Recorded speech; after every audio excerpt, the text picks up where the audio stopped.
स्वागत है आपका स्टडी हिंदी यूट्यूब चैनल में। माई सेल्फ ओम जायसवाल। दोस्तों, एक और नया सीरीज मैंने स्टार्ट किया है। इसमें साइंस के डेली प्रैक्टिस सेट मिलेंगे आपको। सभी महत्वपूर्ण प्रश्न आपके आगामी एग्जामिनेशन के लिए बहुत ज़्यादा इंपॉर्टेंट भी, तो आप इसे कभी भी मिस मत कीजिएगा। डेली सीरीज देखिएगा। इसका पहला भाग आप देख सकते हैं, अपलोड कर दिया जा चुका है। ये सर दूसरा भाग है और निश्चित तौर पर ऐसे प्रश्न हैं जो पूछे जाएंगे आपकी परीक्षाओं में। एंड दोस्तों, मैंने मंथली करंट अफेयर्स का ई बुक स्टार्ट कर दिया है।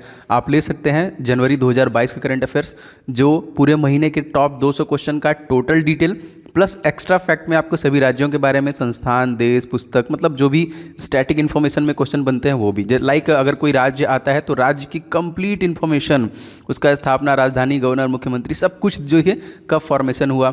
अगर मान लीजिए जैसे डीआरडीओ है, डीआरडीओ आया तो उसके बारे में पूरा इन्फॉर्मेशन, प्लस डीआरडीओ से करंट अफेयर्स में कैसे क्या क्वेश्चन बन रहे हैं। जैसे रसिया आ गया तो रसिया, इस तरीके से मतलब मैंने बहुत अच्छे से डिटेल में दिया हुआ है, जो निश्चित तौर पर आपको बहुत हेल्प करेगा। आप ले सकते हैं इस ई बुक को डिस्क्रिप्शन बॉक्स में। बाकी दोस्तों और भी मैंने बहुत सारे ई बुक, लाइक 500 क्वेश्चन का मैंने गणित का प्रैक्टिस सेट स्पेशली डाला हुआ है with complete solution and trick, super guest question for group D. Science का ई बुक ले सकते हैं 1000 question with complete detail. Static GK देखिए 2500 क्वेश्चन का मैं कंप्लीट डिटेल के साथ कवर कर चुका हूं। ये सारे आपके ग्रुप डी परीक्षाओं के लिए ई बुक हैं। आप जरूर से लेके इसे प्रैक्टिस स्टार्ट कर दीजिए। सारे एक नंबर के और सबसे अच्छे से डिटेल में बताए गए हैं। सबका लिंक डिस्क्रिप्शन बॉक्स में। शुरू करते हैं सबसे पहले क्वेश्चन से। क्वेश्चन नंबर 1 बहुत ध्यान से देखिएगा, सभी के सभी प्रश्न बहुत इंपॉर्टेंट है। एड्स देखिए सबको पता है कब होता है, 1 दिसंबर, मतलब डे जो होता है 1 दिसंबर को होता है। किसके कारण होता है ये इंपॉर्टेंट है दोस्तों। तो एड्स जो होता है दोस्तों, ऑप्शन नंबर बी देखिए, human T cell leukemia virus 3 की वजह से होता है। बहुत इंपॉर्टेंट। एड्स रोग जो होता है सिंगल स्ट्रेंडेड आरएनए वायरस, देखिए ये भी याद रखिएगा, सिंगल स्ट्रैंडेड आरएनए वायरस का होता है और इसे जो कि रिट्रो वायरस भी कहते हैं। और कभी कभी याद है दोस्तों कि एलिसा परीक्षण किसके लिए होता है, तो एलिसा परीक्षण जो होता है दोस्तों वो एड्स के लिए ही करते हैं। एंजाइम लिंक्ड जो कि इसको बोलते हैं इम्यूनोसॉर्प्टेंट एसे, उसका फुल फॉर्म जो है।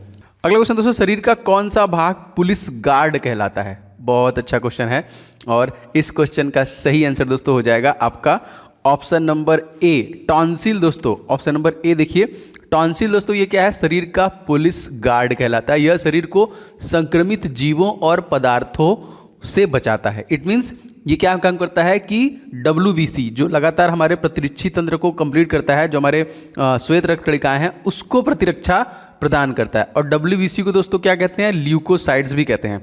मोनोसाइट सबसे बड़ा तथा जो कि लिम्फोसाइट सबसे छोटा WC होता है। तो ये भी याद रखेंगे, अगर आपसे पूछा जाएगा तो सबसे बड़ा जो कि WBC कौन है, मोनोसाइट। सबसे छोटा WBC दोस्तों कौन है, तो यह है आपका लिम्फोसाइट। WBC से क्वेश्चन बनते हैं। और WBC की कमी दोस्तों अगर आपको हो जाएगी तो आपको ल्यूकोपेनिया, उसकी कमी की वजह से जो होता है वो याद रखेंगे। नेक्स्ट क्वेश्चन देखिए, पोलियो टीकाकरण का प्रवेश कराया जाता है किस तरीके से।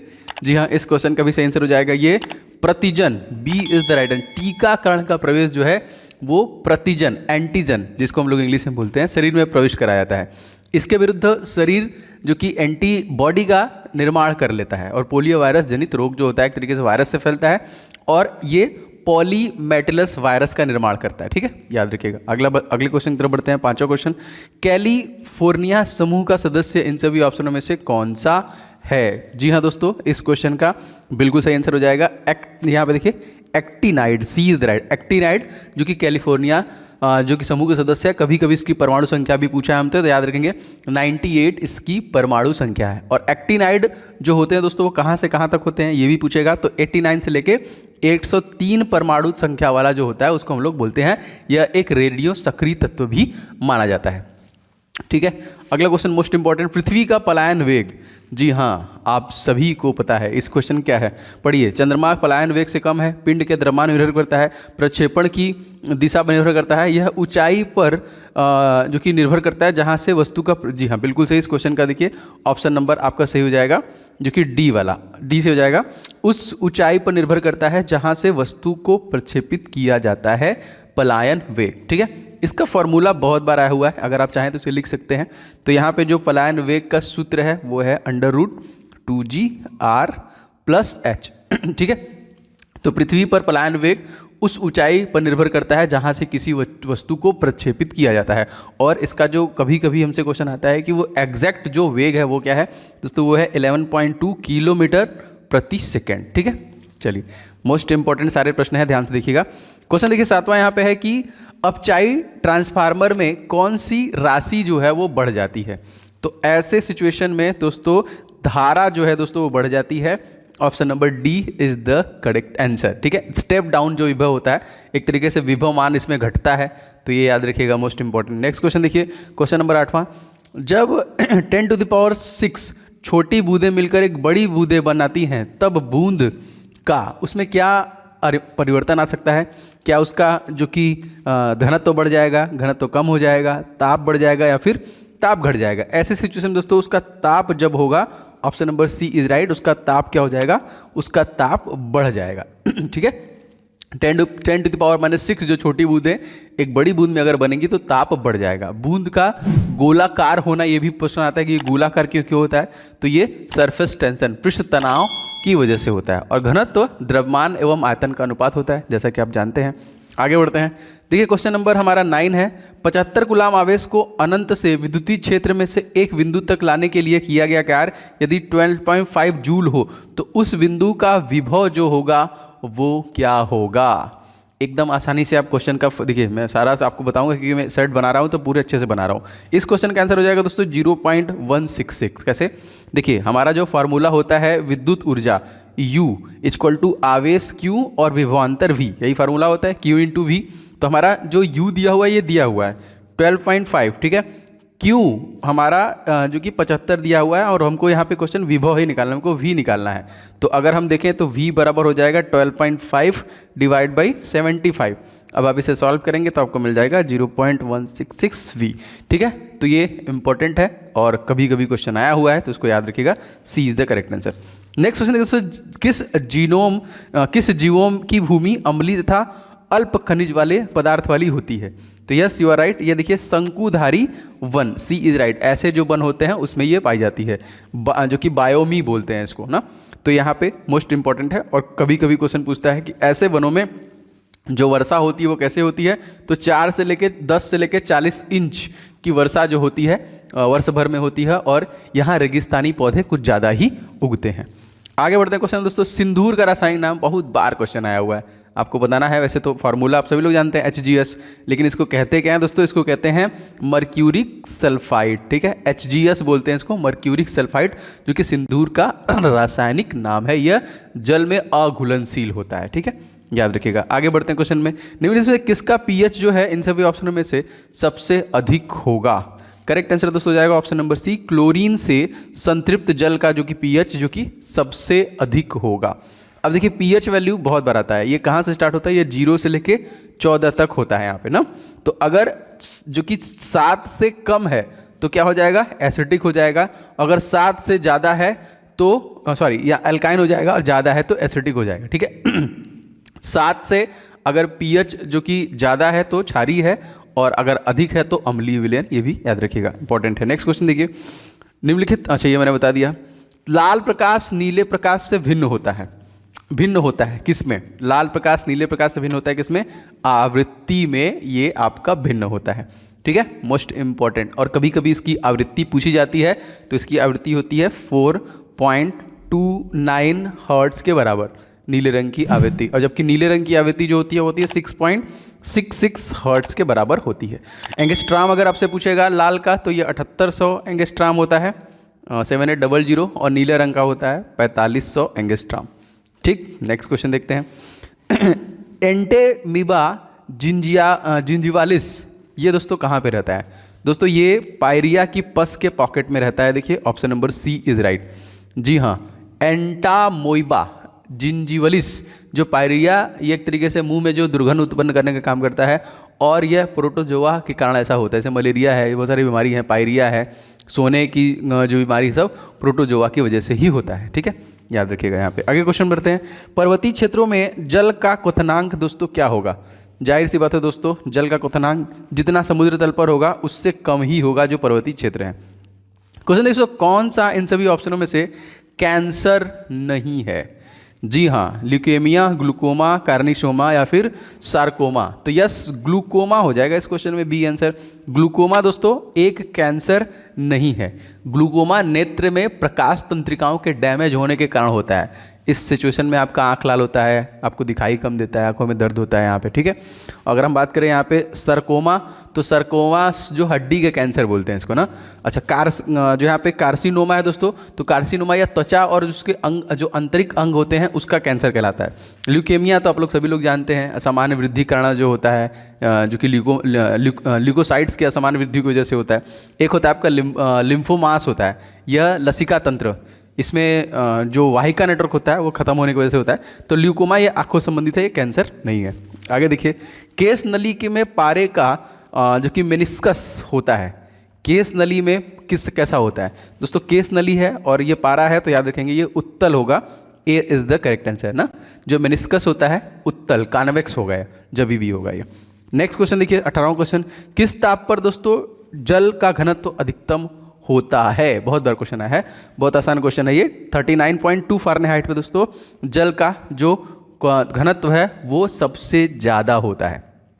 और 4 डिग्री सेंटीग्रेड, क्वेश्चन बहुत बार आया है, 4 डिग्री सेंटीग्रेड पे जल का घनत्व अधिकतम होता है। और 0 डिग्री सेंटीग्रेड से लेके 4 डिग्री सेंटीग्रेड तक जाने में आयतन घटता है और घनत्व बढ़ता है। ये दोनों याद रखिएगा, इंपॉर्टेंट है।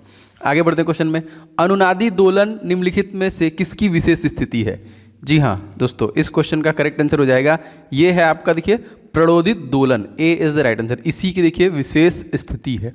अगर किसी वस्तु पर बल आरोपित किया जाए तो वस्तु के प्रभाव में आकर दोलन करने लगता है, इसे क्या बोलते हैं? इसको बोलते हैं प्रणोदित कंपन बोलते हैं।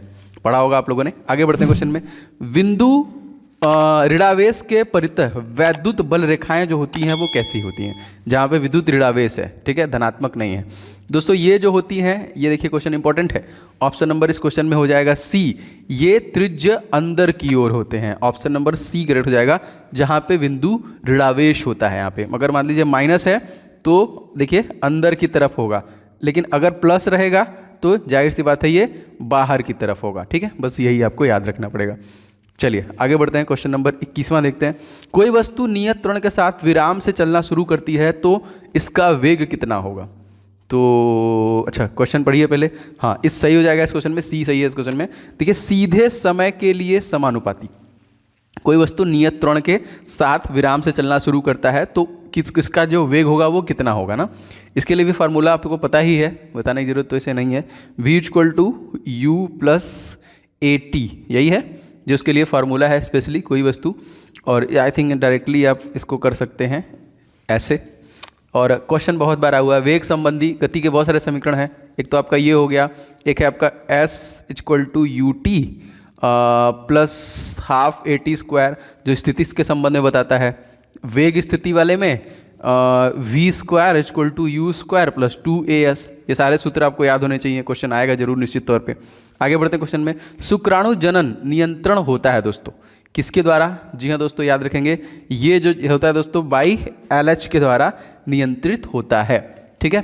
LH यहाँ पे शुक्राणु जनन को नियंत्रित करने का काम करता है, यहाँ पे बहुत बार क्वेश्चन आया हुआ है। आगे बढ़ते हैं 22वां क्वेश्चन, DNA में प्यूरिन क्षार है दोस्तों। तो DNA में जो प्यूरिन क्षार है, एडेनिन व गुआनिन, ये भी प्रश्न बहुत बार रिपीट किया गया है। ऑप्शन नंबर बी देखिए, एडेनिन है और आपका गुआनिन है। अगला 24वां क्वेश्चन देखिए, किसी कार में 12 वोल्ट के अग्रद्वीप में 6 एम्पीयर की धारा 20 मिनट के लिए प्रवाहित की जाए तो उपयुक्त विद्युत ऊर्जा पूछ रहा है आपसे। तो ठीक है, कोई दिक्कत नहीं है, फार्मूला लगा के हम लोग आंसर कर ही लेंगे, कोई दिक्कत नहीं है। अभी मैंने आपको बताया था विद्युत ऊर्जा U = आवेश Q और विभवांतर V ना। तो यहाँ पे आवेश Q तो हमको दिख नहीं रहा है, लेकिन हाँ हम लोग इसके बदले में कर सकते हैं विद्युत धारा गुणे समय, मतलब I × T कर लेते हैं प्लस विभवांतर V। देखिए मैं हिंदी लिख नहीं रहा हूँ, लेकिन मैं बोल इसीलिए रहा हूँ कि आपको समझ में आए। तो यहाँ पे विद्युत धारा I जो दिया हुआ है आपका 6, ठीक है। T जो दिया हुआ है समय, वो एक तरीके से 20 मिनट का दिया हुआ है, ठीक है। तो 20 हम लोग ये कर ले रहे हैं। और यहाँ पे आपका दिया हुआ है 12 दिया हुआ है दोस्तों। यहाँ पे जो समय दिया हुआ है वो मिनट में दिया हुआ है, इसको सेकंड में चेंज कर लीजिए, बस आपका काम खत्म हो गया। तो 6 × 20 × 60 कर लिया हमने, 60 से प्लस 12। अब बस आप इसी को गुणा कर लीजिए आपका। अब ये हो गया आपका 6 और 6 दूनी के 12, 1200 × 1200, 12 × 144 और ये लगभग आपका जाएगा, सबसे बड़ा अमाउंट हमको लग रहा है ऑप्शन नंबर ए ही होगा। ए इज़ राइट, क्योंकि ऑप्शन से भी देख लेते हैं, जल्दी हो जाएगा। तो आपका ये हो जाएगा 86,400 जूल के बराबर हो जाएगा। तो इस प्रकार के न्यूमेरिक क्वेश्चन आपके एग्जामिनेशन में देखने के लिए मिलेंगे, तो एकदम रेडी रहिएगा इसको। वैसे मैं अपने सेट में 1-2 क्वेश्चन न्यूमेरिक भी डालता रहूँगा। चलिए अगला क्वेश्चन की तरफ बढ़ते हैं। A is right. राष्ट्रीय एड्स नियंत्रक संगठन के अनुसार लगभग 50% में HIV संक्रमण की आयु किस वर्ग के लोगों में फैल रही है? दोस्तों ऐसा क्वेश्चन में ऐसा ही आंसर हो जाएगा। ये देखिए एक सर्वे के हिसाब से 15 से लेकर 24 वर्ष में ये फैल रही है ना। NACO National AIDS Control Organisation के द्वारा, जिसकी स्थापना कब की गई थी? 1992 में की गई थी। इसी प्रकार देखिए आपको महत्वपूर्ण सेट मिलेगा। आप लोग कमेंट करके बताएं कि ये कैसा लग रहा है, क्योंकि मैं थोड़े डिटेल भी इसमें दूंगा, जिससे कि आपको और मज़ा आने वाला है और बहुत सारी चीज़ें याद होंगी। दोस्तों प्लीज़ इस वीडियो को ज़्यादा से ज़्यादा लाइक कीजिएगा, इस वीडियो को दोस्तों के साथ शेयर कीजिएगा, एंड चैनल पर नए हैं तो सब्सक्राइब करके बेल बटन को जरूर से ऑन कर लीजिएगा। एंड जो बहुत सारे मैंने ये बुक्स बनाए हैं आपके लिए महत्वपूर्ण, उसको भी ले लीजिएगा, सबका लिंक डिस्क्रिप्शन बॉक्स में आपको मिल जाएगा। मिलते हैं नेक्स्ट क्लास में, तब तक के लिए आपका दिन शुभ हो। जय हिंद, वंदे मातरम।